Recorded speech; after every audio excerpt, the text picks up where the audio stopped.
Dear student, अस्सलाम वालेकुम। उम्मीद है आप खैरियत से होंगे। आज हम कुछ एक्स्ट्रा एमसीक्यूज़ देखेंगे जो बड़े पेपर के पॉइंट ऑफ व्यू से इम्पॉर्टेंट हैं। तो मेरी कोशिश होगी कि आपको ज़्यादा से ज़्यादा जो है वो एमसीक्यूज़ समझाऊं, क्योंकि एमसीक्यूज़ से ही आप नंबर जो है वो हासिल कर सकेंगे। कुछ सवालात भी होंगे, कोशिश करूँगा वो भी समझाता हूँ, लेकिन एमसीक्यूज़ वगैरह देखें। देखें जी, पहला एमसीक्यूज़ आपके सामने पड़ा हुआ है जी।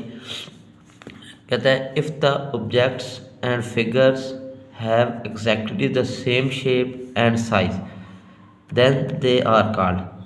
मसलन अगर वो कहता है कि जिस्म और अशकाल एक ही जिसामत और साइज़ का हो तो वो क्या कहलाती हैं, तो वो कॉन्ग्रुएंट कहलाती हैं। मैंने दो ऑप्शन दिए हुए हैं, टाइम नहीं था क्योंकि हाथ से लिखना था, तो मैंने ज़्यादा एमसीक्यूज़ नहीं लगाए। तो आपको पता होना चाहिए कि अगर कोई सी दो शक्लें हों, कोई से दो जिस्म हो, जैसे आप फ़र्ज़ करें ये एक मसलस, फिर ये एक और ऐसे मसलस है, कोई भी चीज़ हो सकती है, दोनों साइज़ में सेम है, शक्ल में भी सेम है, तो वो क्या कहलाती है? कॉन्ग्रुएंट ऑब्जेक्ट कहलाती है। नेक्स्ट देखें। अब वो कहता है जी every triangle is congruent to, हर मुसलस डैश के मुतमासिल होती है इट्सेल्फ, यानी हर मुसलस, जैसे ये मैंने बताया, ये मुसलस अपने जैसे मुसलस के जो है ना वो बराबर होगी, यानी कॉन्ग्रुएंट होगी। तो ये इसके जवाब क्या आप लिखेंगे? मुतमासिल जिस्म या कॉन्ग्रुएंट ऑब्जेक्ट। मुतमासिल का मतलब होता है एक जैसे, ठीक है जी। इसी तरह यहाँ पे ये कॉन्ग्रुएंट का मतलब इस्तेमाल हुआ तो इसका भी मतलब क्या होता है? इट्सेल्फ। आगे देखें जी, the sum of the measure of any two sides of triangle is always the measure of its third side. याद रखें कि मुसल्लस के किसी भी दो अज़ला की पैमाइश का मजमुआ हमेशा उसके तीसरे ज़िले की पैमाइश के डैश होता है। तो इसका जवाब होगा ग्रेटर दैन, ज़्यादा होता है। मतलब उसके ज़िला की पैमाइश से क्या होता है? ज़्यादा होता है। अगर आप दो अज़ला की पैमाइश का मजमुआ करें तो वो जो तीसरा ज़िला होगा, ज़ाहिर बात है उसकी पैमाइश से क्या होगा? ज़्यादा होगा। ये कॉमन सेंस की बात है कि ये इसलिए ज़्यादा होगा क्योंकि दो ज़िले हैं ना। अब मतलब दो साइडें हैं। फ़र्ज़ करें ये एक ट्रायंगल बनाता हूँ। अब अगर मैं दो साइडें लूँगा तो इन दोनों की पैमाइश करूँगा तो इससे क्या होगी? ज़्यादा होगी। ये बात मैं समझाना चाह रहा हूँ, ठीक है जी। अब नेक्स्ट देखें, बड़ा ज़बरदस्त एमसीक्यूज़ है, ये अक्सर पेपर में आ जाता है।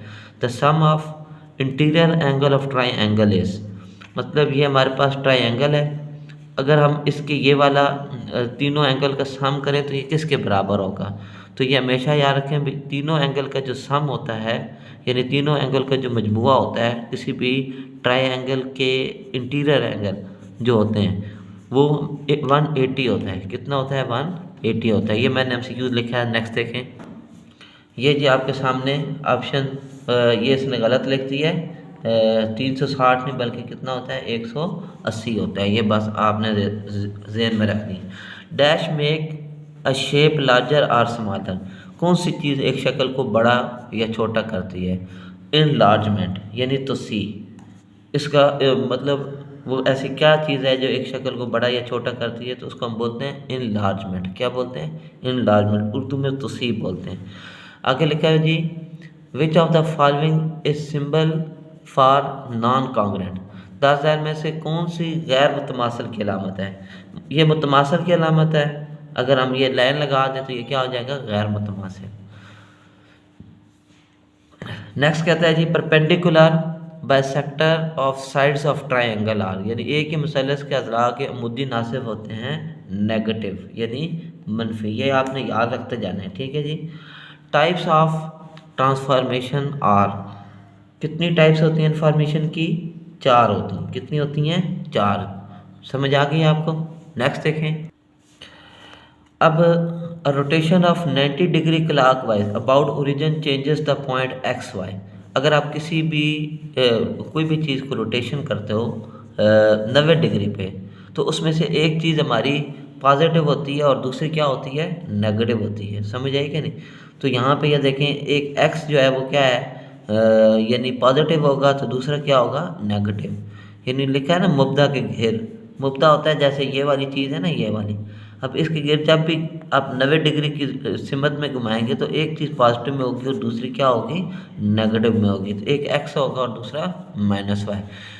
दूसरा वो कहता है जी, ये एमसीक्यूज हो सकता है पेपर में आ भी जाए। Scale factor is usually denoted by, कि पैमाने के आंसर को आमतौर पर ज़ाहिर किया जाता है। किससे ज़ाहिर किया जाता है? के से ज़ाहिर किया जाता है। समझ आ गई कि नहीं? आखिरी ये देखें जी MCQs, when scale factor is between 0 and 1 then the image is resize to make image, यानी जब पैमाने का आंसर 0 और 1 के दरमियान हो तो तस्वीर को तब्दील करके बनाया जाता है। ये को लिखा हुआ है, ठीक है ना। तस्वीर को तब्दील करके क्या बनाया जाता है? छोटा। ज़ाहिर बात है, एक चीज़ छोटी होगी तो दूसरी क्या होगी हमारे पास? बड़ी होगी। तो यहाँ पे अगर 0 और 1 के दरमियान हो तो तस्वीर को जो तब्दील करके बनाया जाता है वो क्या बनाया जाता है? छोटा बनाया जाता है। बस ये आपने बात याद रखनी है। उम्मीद है आपको ये एमसीक्यूज समझ आ गए होंगे। मज़ीद भी एमसीक्यूज देखते हैं। देखें जी, ये एक्स्ट्रा एमसीक्यूज़ है, मैंने अहम एमसीक्यूज़ लिखे हैं ताकि आप जो है ना मैक्सिमम नंबर हासिल कर सकें। तो आगे वो कहता है, if in a right angle triangle ABC, जिसमें एक ट्राइंगल है, फ़र्ज़ करें ये हमारे पास एक राइट ट्राइंगल है, ये मैं आपके सामने बना रहा हूँ, ये ऐसे करके राइट ट्राइंगल है। इसमें ये जो C है ये उसने बताया कि ये 90 डिग्री का है। अच्छा जी, तो ABC major angle C 90 degree, then C is called. कोई भी ट्राइंगल जिसमें एक एंगल 90 डिग्री का हो और जो से भी नाम से हो, वो हमेशा क्या होता है? हाइपोटेन्यूस होता है। क्या होता है? मेजर एंगल C हो तो वो यहाँ पे, ये मेरे ख्याल में ऑप्शन गलत लिखा है, वो हमारे पास होता है राइट एंगल ट्राइंगल। याद रखें क्या होता है? राइट एंगल ट्राइंगल होता है। समझ आइए कि नहीं? नेक्स्ट देखें जी, if in a right angle triangle ABC major angle C बराबर है 90 और measure angle A is base angle, then B is called, वो उसकी क्या कहलाएगी? बेस कहलाएगी। बात समझ आ गई कि नहीं? नेक्स्ट देखें जी, in a right angle triangle the side opposite to the right angle is called, यानी कैमा जाविया मुसल्लस में कैमा जाविया का मुखालिफ हाइपोटेन्यूस कहलाता है। ये बात आपने याद रख लेनी है। जैसे अब आपके सामने है, ये एक मुसल्लस बनाई है, इसमें ये 90 डिग्री का है, तो इसके सामने वाला ये हमेशा हाइपोटेन्यूस, जिसको हम उर्दू में वितर बोलते हैं, ठीक है, हाइपोटेन्यूस।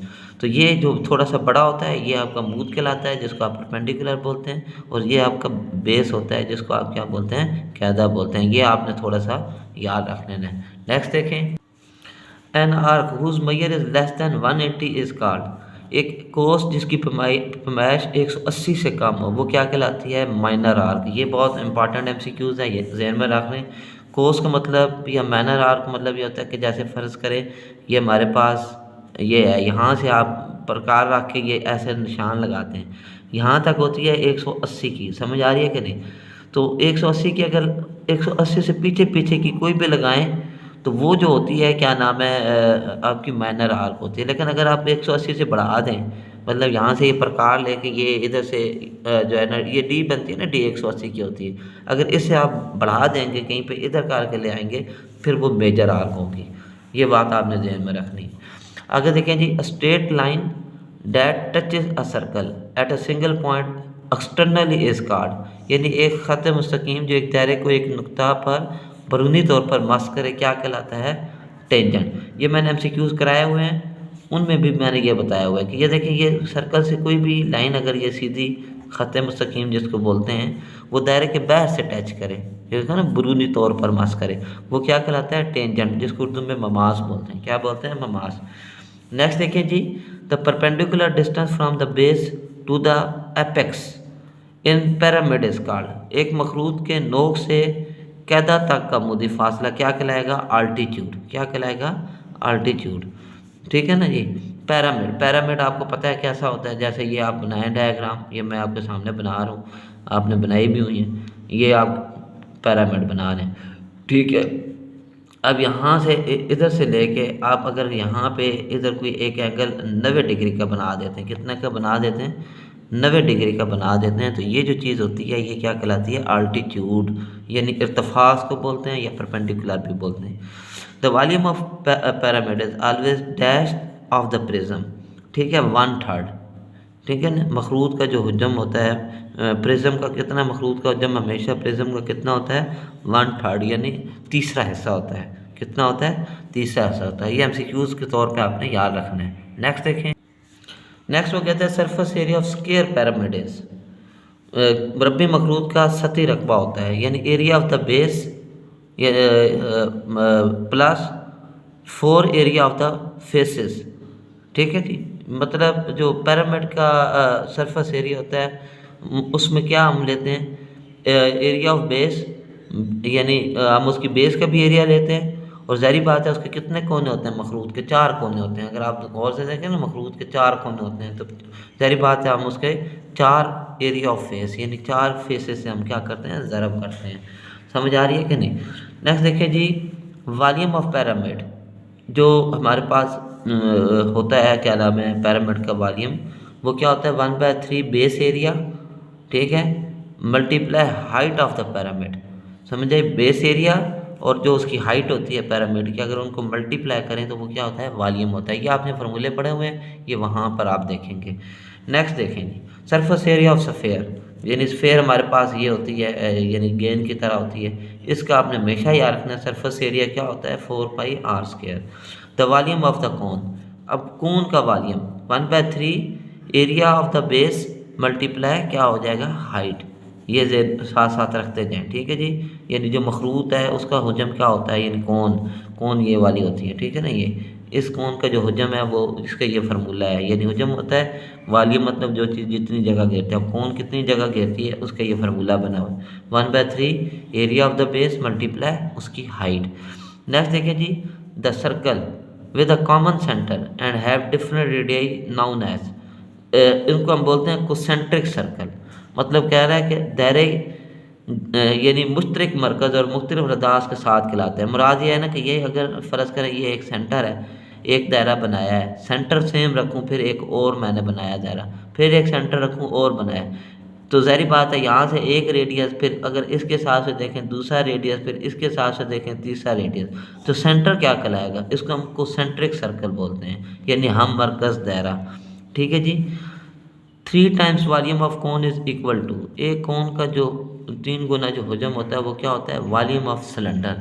यानी जो सिलेंडर का वॉल्यूम होता है वो एक कोन का कितने गुना होता है, कितने टाइम्स होता है, 3 टाइम्स होता है। ये बात याद रखना है, ये एमसीक्यूज इंपॉर्टेंट है, तो ये आपने ज़हन में रखना है, volume of the cylinder. Next देखें, लिखा हुआ है जी, a composite 3D figure in a 3 dimensional figure made up of basic, यानी एक मरकब 3D शक्ल की 3 समतों के बुनियादी बनी हुई होती है, 2D and 3D figure.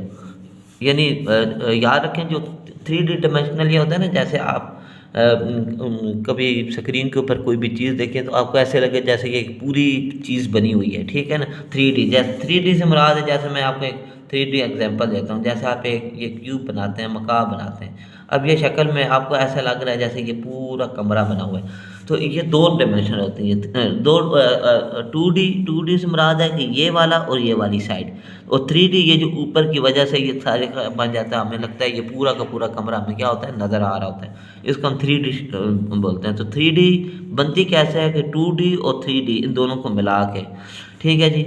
Arc length जो होती है उसका जो फार्मूला होता है ये आपने याद रखना है, यानी x/360 डिग्री मल्टीप्लाई 2πr, ये ज़हन में रखें, जमा में नहीं ज़रब में। ये फार्मूला आपने आर्क लेंथ का पढ़ा हुआ है, ठीक है ना। यानी कोस की लंबाई का जो फार्मूला होता है वो x/360 डिग्री मल्टीप्लाई क्या होता है, 2πr। नेक्स्ट MCQs देखें, यहाँ पर देखें कि हमारे सामने ये पहले सबक के थोड़े बहुत आगे ज़हन में रखें कि रियल नंबर कैसे बनता है, यानी नातिक और गैर नातिक अदाद का जो है इसमें बनता कैसे है, यानी रियल नंबर कैसे बनता है। याद रखें रियल नंबर नातिक और गैर नातिक के यूनियन से बनता है। तो फिर इसके ये देखें जवाब लिखा हुआ है, नातिक अदाद और गैर नातिक अदाद के यूनियन, यानी union of rational number and irrational number. यानी जो रियल नंबर है वो कैसे बनता है, यानी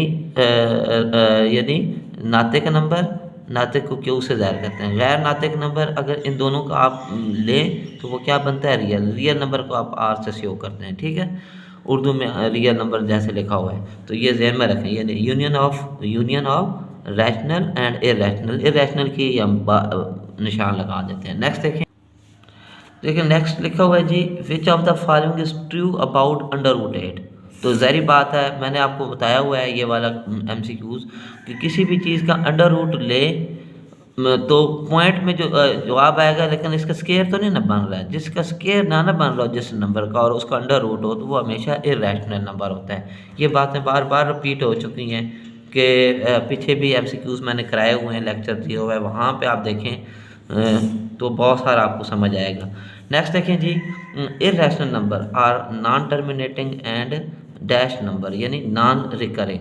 नॉन रिकरिंग का मतलब ये होता है, यानी उर्दू में बोलते हैं गैर मतवाली, यानी गैर नातिक अदाद और गैर मुख्ततिम होने वाले अदाद हैं। यानी गैर non recurring, irrational non terminating भी होगा और नॉन रिकरिंग। नॉन रिकरिंग का मतलब यह है कि जैसे आप ये देखें 2.2 1 3 5 7 और ये नंबर चलते जा रहे हैं, चलते जा रहे हैं, रुक नहीं रहे। समझ आई ना? तो ये जो होते हैं ना नॉन रिकरिंग होते हैं। क्या होते हैं ये? नॉन रिकरिंग होते हैं। आगे देखें, round 0.0234589 to the 4 significant figure. अच्छा जी, मैं ये कह रहा था कि ये देखें 2.21357। एक तो ये है कि ये रिपीट ना हो रहे हो, नॉन रिकरिंग का मतलब ये होता है। दूसरा ये लगातार चलते रहे। अगर लगातार चलते रहेंगे तो ये क्या होंगे? फिर इरेशनल नंबर होंगे। ये बात आपने याद रखनी। राउंड करना है जी 4 सिग्निफिकेंट फिगर। याद रखें, अगर पॉइंट लिखा हो और ये 0 लिखा हो तो 0 को छोड़ देते हैं। 4 सिग्निफिकेंट नंबर लगाना है, यहाँ पे रुकना है। जब यहाँ पे रुकेंगे तो ये देखें ये 8 है, तो एक इसमें इजाफा कर देंगे। ठीक है, तो ये हमारे पास फिर यानी कितने 4 एम इंचों तक महदूद करें तो ये देखें 2 3 4 यहाँ पे जो है ना 2 3 4 और ये देखें 6। समझ आ रही है कि नहीं? ये एक इसमें इजाफा कर दिया है। ये बार बार समझाई हुई हैं चीज़ें, पहला सबक है, आप वहाँ पे आप देख सकते हैं। The difference between approximated value and actual accurate value is called, यानी तखमीनी कीमत और असल कीमत के दरमियान जो फ़र्क होता है उसको हम क्या बोलते हैं? अप्रॉक्सीमेशन एरर बोलते हैं, यानी लगभग गलती। क्या बोलते हैं? उर्दू में लगभग गलती बोलते हैं। ये भी इंपॉर्टेंट MCQs है, इसको भी बड़े ध्यान के साथ देखना है। नेक्स्ट देखें, नेक्स्ट MCQs थोड़े से और भी हैं, हम देखेंगे वो क्या हैं। कहते हैं जी, which of the following had finite number of digit in its decimal part. तो कहता है 10 झैल में से किसके इशारी हिस्से में महदूद अदाद किन से होते हैं? तो वो होते हैं टर्मिनेटिंग डेसिमल नंबर। मुराद ये है कि ये देखें 2.357, यहाँ पे अगर ये रुक गया तो ये क्या होंगे? टर्मिनेटिंग डेसिमल नंबर होंगे। और ये क्या होंगे? फाइनाइट होंगे। फाइनाइट का मतलब होता है महदूद हो जाना, यानी रुक जाना।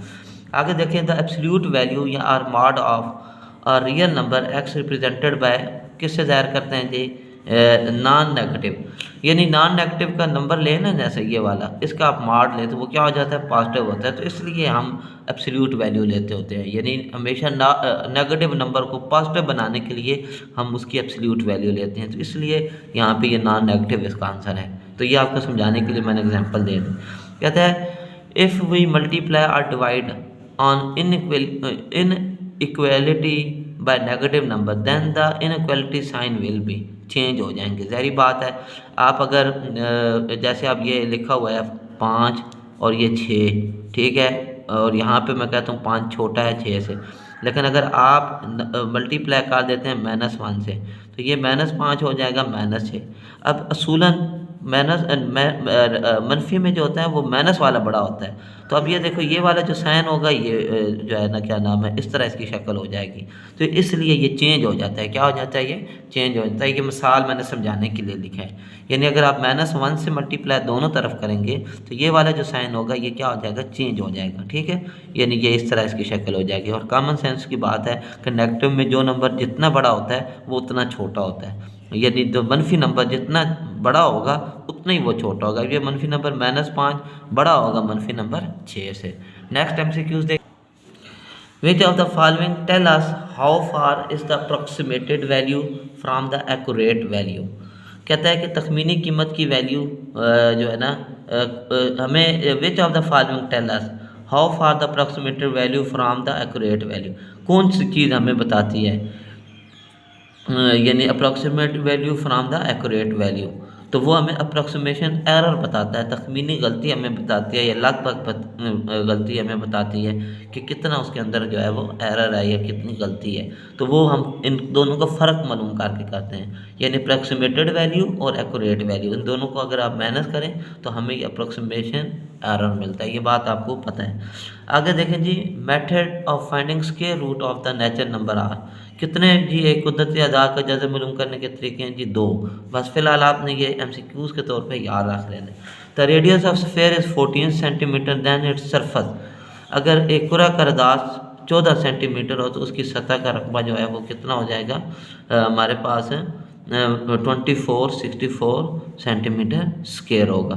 ये बहरहाल आप जब 4πr² वो मल्टीप्लाई करेंगे ना, स्फीयर लिखा हुआ है ना, तो यानी ये वाला फार्मूले में आप डालें 4πr² में ये रेडियस की वैल्यू डालें और जब आप आपस में मल्टीप्लाई करेंगे तो ये आंसर आएगा। ठीक है, आप चेक कर लीजिएगा। बहरहाल देखें जी, अगर आपको नहीं आ रहा समझ में तो आपको समझा दें। तो ये देखें 4, इसको आप क्या लिखेंगे 22/7, आर की जगह पे ज़ाहिर बात है स्क्वायर है तो 14 ज़रब 14। अब जैसे देखिए 7 एक बार 7, 7 2 बार 14। अब ये ऊपर वाले नंबर आपस में ज़रब करें, 2 को 14 से और जो जवाब आएगा 28, 28 को 88 से ज़रब देंगे तो ये हमारा जवाब आ जाएगा। ठीक है जी, ये आप चेक कर लीजिएगा। अगर देखें जी, if radius of cone is 2 centimetre and height is 3 centimetre then its volume will be. अब ये आपको कौन का जो है ना वो वॉल्यूम का फार्मूला आपने अभी पढ़ा है। वॉल्यूम क्या होता है, 1/3 मल्टीप्लाई बेस एरिया। ठीक है जी, बेस एरिया मल्टीप्लाई क्या होता है हाइट। अब बेस एरिया हमें उसने रेडियस ऑफ कौन हमें जो है वो दे दिया है, यानी ये बेस जो एरिया होता है वो होता है πr²। यानी अगर हम फार्मूला का देखें तो ये होता है 1/3 πr²। और ये देखें हाइट। अब इसमें वैल्यू आप पुट करेंगे तो आपका ये जवाब आ जाएगा। ठीक है, यहाँ पाई की जगह पे 22/7 लिखें, आर की जगह पे आपने क्या लिखना है, ये 2 लिखना है। ठीक है, और हाइट की जगह पे आपने क्या लिखना है, 3 लिखना है। ये अब आप हल करेंगे तो आपको समझ आएगा, तो ये जवाब आ जाएगा। ठीक है जी, नेक्स्ट देखें। If not number of set A, यानी if A is not member of set A then symbolically it is noted by. वो कहता है अगर ए सेट ए का रुकन नहीं है तो अलामती तौर पर इसको कैसे लिखेंगे ये, यानी वो कहता है कि जो ए है ना अगर रुकन है तो हम ऐसे लिखते हैं, नहीं रुकन तो हम ये कहा देते हैं। यानी सिंबल उसका क्या होगा, अगर ए बिलोंग टू ए कह रहा है यानी ताल्लुक रख रहा है, नहीं रख रहा तो आप ये निशान लगा देंगे। समझ आ गया आपको। नेक्स्ट देखें जी, which of the following is not a set. इनमें से कौन सा सेट नहीं है जी, इनमें से ये वाला सेट नहीं है। क्यों, ये नंबर एक सेट के अंदर 2 चीज़ें रखी जाती हैं इकट्ठी, यानी 2-2 करके नहीं रखा जाता, सिंगल सिंगल नंबर रखा जाता है। ये याद रखें जब भी आप सेट बनाते हैं। आगे देखें जी, a set consisting of all subset of set A is called. यानी सेट ए के तमाम तहती सेटों पर मुश्तमिल एक सेट कहलाता है पावर सेट। मतलब जब आप बहुत सारे सेट बना देते हैं तो आखिर में एक ब्रैकेट लगा दें तो ये उसका क्या बन जाता है, पावर सेट बन जाता है। अब ये देखें, ये सवाल आपको खुद हल करना पड़ेगा। मैंने तो ये कहता है इफ़ यू एंड ए और एंड बी, तो ए माइनस बी का कॉम्प्लीमेंट। अब पहले आपने क्या करना है, ए से बी निकाल लेना है। जब ए से बी निकाल लेंगे तो फिर उसका आप कॉम्प्लीमेंट लेंगे, फिर उसको यू से निकालें। यू से निकालेंगे तो ये देखें जी हमारे पास जो है वो इसका जो आंसर है वो बी आंसर आएगा। वो कहता है वो किसके बराबर होगा, तो उसका आंसर बी के इक्वल है। जब आप इसका कॉम्प्लीमेंट लेंगे, जब आंसर निकलेगा ना तो वो ये वाला होगा, ये याद रखें। आप पहले ये चेक करें खुद। करना क्या है, पहले ए माइनस बी, जब ए से बी निकाल लेंगे यानी ए से बी माइनस कर लेने, माइनस करने के बाद उनको यू में से निकालना है। तो यू के साथ जब निकालेंगे जो जवाब आएगा ना वो बी के ही एलिमेंट होंगे, ये आपने चेक करना है। ठीक है जी, नेक्स्ट देखेंगे। अच्छा जी, ये अब पावर सेट बना हुआ है तो इसका सेट कैसे बनाएंगे, ये वाला ए बी। अब देखिए ये इसके 4 सेट बने हुए हैं और एक एक्स्ट्रा ब्रैकेट हमने लगा दिए। मैंने आपको कहा था कि ये एक एक्स्ट्रा ब्रैकेट लगा दें तो पावर सेट बन जाता है, तो ये इसका होगा। आगे देखें जी, प्रपोर्शन मीन यानी तनासब का मतलब है, यानी इक्वलिटी ऑफ 2 रेशो, यानी 2 निस्बतों की बराबरी। आगे देखिए, product of extreme is equal to product of mean, यानी जो तरफैन का हासिल ज़रब होता है, जो तरफैन की ज़रब होती है वो वस्तैन की। मतलब ये है कि ये देखें जैसे आपके सामने ये लिखी हुई है बी, एक सी लिखा है और एक डी लिखा हुआ है, तो ये दोनों आपस में ज़रब होंगे, ये होंगे ये सॉरी ये वाले। ये आपस में होंगे, ये तरफ़ैन होगा, ये एक्सट्रीम होगा, ये आपस में ज़रब होंगे तो ये क्या होंगे, मीन होंगे। ये आपने सबक पढ़े हुए हैं, उनके ये मैंने आपको जो है MCQ साथ साथ कराता जा रहा हूँ। आगे देखें, relation in which increase one यानी यानी quantity proportional increase the other quantity is called, यानी एक तलक जिसमें एक मकदार में इजाफा दूसरी मकदार में इजाफा हो तो इसको हम डायरेक्टली प्रोपोर्शनल होते हैं। क्या बोलते हैं, डायरेक्टली प्रोपोर्शनल। ये मैंने आपको बता दिया है। ये डायरेक्टली प्रोपोर्शनल वाले होंगे, वहाँ पे देखेंगे तो आपको समझ आ जाएंगे। नेक्स्ट देखें जी, ये MC सॉरी कैमरा हिल गया था। ये देखें जी, ये एक MCQs जो है वो आपके सामने इस टाइप का भी आ सकता है। जैसे अब ये देखें, ये 2 और ये B लिखा हुआ है ऊपर, इसमें अब B जो है वो हमारा क्या है, एक्सपोनेंट है यानी कुव्वत है, और जो 2 है वो हमारा क्या है, बेस है। ये थोड़ी सी आपने बात याद रखनी है। ये आपका क्या होगा, एक्सपोनेंट होगा, और ये क्या होगा आपका बेस, यानी कोई भी हो। जैसे आपके सामने ये देखें t की पावर 9 लिखे हैं, इसमें 9 क्या होगा, एक्सपोनेंट होगा, और t क्या होगा, बेस होगा। तो ये थोड़ा सा आपने याद रख लेना। देखिए मैंने आपको बहुत सारे जो है MCQs कराए हैं, ये भी वेरी वेरी इंपॉर्टेंट MCQs हैं। उम्मीद है आपको मेरा लेक्चर पसंद आया होगा। आपने बहुत सारे MCQs को देख लिया होगा। इनको दोबारा वीडियो को 2-3 दफ़ा आप देखें तो आपको तब समझ आएगी, यानी मैक्सिमम MCQs आपके यहाँ से भी निकल जाएंगे। ठीक है बेटा, दुआ में याद रखिएगा। अल्लाह हाफिज़।